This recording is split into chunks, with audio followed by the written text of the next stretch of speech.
कांग्रेस की, लेकिन दो विधायक जो खफा है वो नजर नहीं आ रहे। अमीन खान साहब ने तो सीधे तौर पर कहा कि मुस्लिमों का कांग्रेस ध्यान नहीं रख रही है बजट के दौरान। कोई भी नाराज नहीं है, किसी तरह की कोई बात नहीं है, सब सत्ता से खुश हैं, काम से खुश हैं, संगठन से खुश हैं।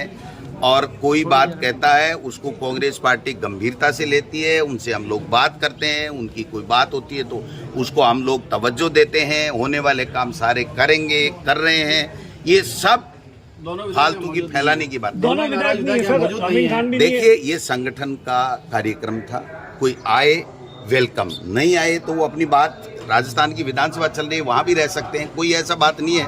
हमने केवल जो कैटेगरी के लोग हैं यहाँ जिले स्तर के ऊपर, उन लोगों का प्रशिक्षण रखा गया है। हमने विधायकों का प्रशिक्षण नहीं रखा, लेकिन चूंकि आते हैं, किसी की सुविधा हो गई आ गया, किसी की सुविधा नहीं हुई नहीं आया, कोई फर्क नहीं पड़ा। राजस्थान विधानसभा के सदन में राजेंद्र कोयला घोटाले के आरोप करके कांग्रेस के 5 करोड़ का चंदा देने के बाद एक निजी फर्म का करोड़ रुपए का टैक्स माफ कर दिया गया। राजेंद्र जी राठौड़ साहब को पूछो, भारतीय भवन में 20 करोड़ का क्या खेला हो रहा था।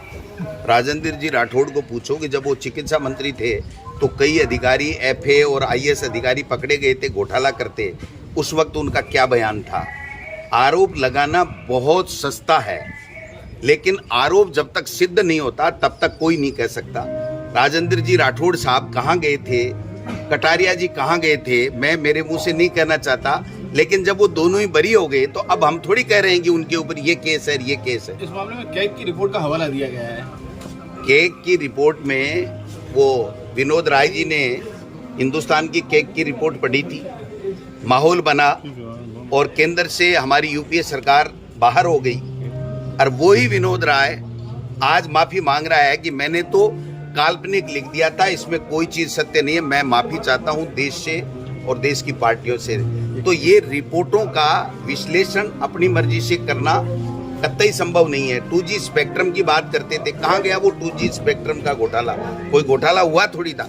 तो काल्पनिक रूप से कोई व्यक्ति किसी प्रकार की बात कर दे, उससे कोई नहीं। हम तो प्रमाणित कर रहे हैं कि 400 करोड़ का चंदा राजस्थान से राम मंदिर के नाम से बीजेपी के नेताओं ने इकट्ठा किया कार्यकर्ताओं से, और 100 करोड़ रुपए वहां जमा हुए।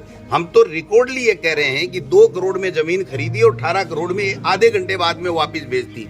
तो वो जो घोटाले हो रहे हैं, आज बीजेपी, हमारे 70 साल में कार्यालय नहीं बने, हमको युवा स्थल में यहाँ कार्यक्रम करना पड़ रहा है। बीजेपी के पूरे हिंदुस्तान में जिले, ब्लॉक और प्रदेश स्तर के ऊपर कार्यालय बन गए, जिले, ब्लॉक और प्रदेश स्तर के ऊपर कार्यालय बन गए, तो वो पैसा ऊपर से बरसा है क्या?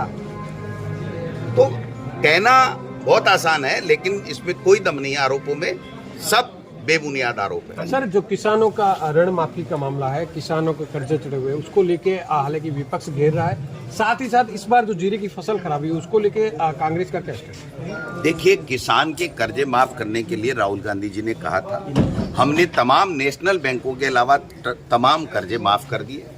देश के प्रधानमंत्री जी ने जब पहले 5 साल पहले उत्तर प्रदेश में चुनाव थे, तब आप निकाल के अपनी बाइट उनकी देख लीजिए, उन्होंने कहा था कि अगर उत्तर प्रदेश में बीजेपी की सरकार बनती है तो मैं किसान के कर्जे माफ करूंगा। तो प्रधानमंत्री का मतलब होता है पूरे देश के किसानों के, उन्होंने तो उत्तर प्रदेश के भी नहीं किए।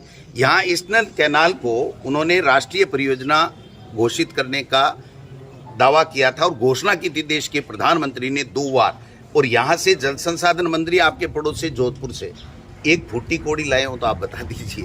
तो ये लोग क्या है कि इनकी कथनी करने में फर्क है, झूठे लोग हैं, झूठी बातें करते हैं, झूठी घोषणाएं करते हैं। आप मुझे तो 25 में से 25 सांसद हैं, यहाँ से भी केंद्र के कृषि मंत्री है, 15 महीने तक किसानों को खून के आंसू रुलाने के लिए कौन जिम्मेदार है?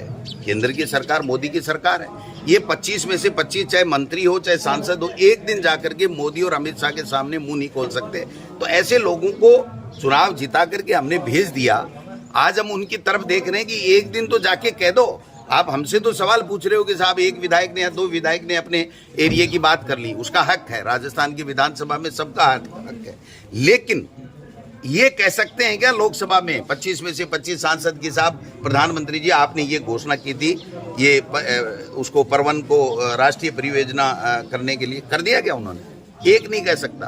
किसान 15 महीने बैठे रहे, बीजेपी के लोग दबे हुए पीछे से बातें करते थे कि ये मोदी जी और अमित शाह हमको समाप्त कर देंगे।